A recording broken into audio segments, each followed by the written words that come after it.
चंडीगढ़ में अभी चुनाव हुआ। इस चुनाव में सीधे तरीके से हमारे पास बहुमत थी और भारतीय जनता पार्टी के पास बहुमत नहीं थी। चुनाव से पहले इन्होंने पार्षदों को खरीद फरोख्त करने की, तोड़ने की पूरी कोशिश की।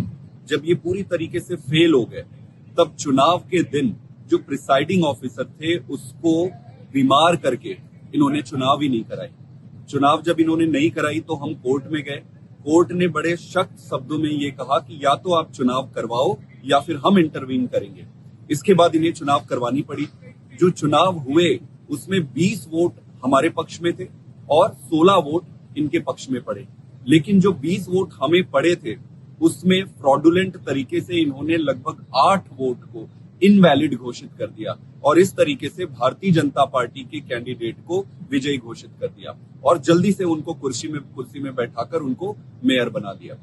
हम कोर्ट में गए हैं, लेकिन प्रश्न ये उठता है कि आजादी के इतने सालों के बाद भी अगर एक चुनाव निष्पक्ष तरीके से कराने में हम असमर्थ हैं, हमारा देश अगर असमर्थ हो रहा है, तो गंभीर विषय और सोचने वाली बात है।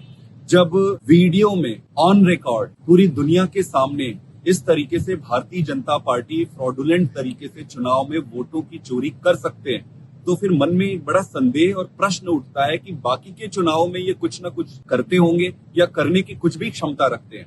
तो आज देश के सामने प्रजातंत्र को बचाने के लिए और चुनाव की निष्पक्षता को स्थापित करने के लिए ये बहुत जरूरी है कि इसका विरोध हम सब मिलकर करें।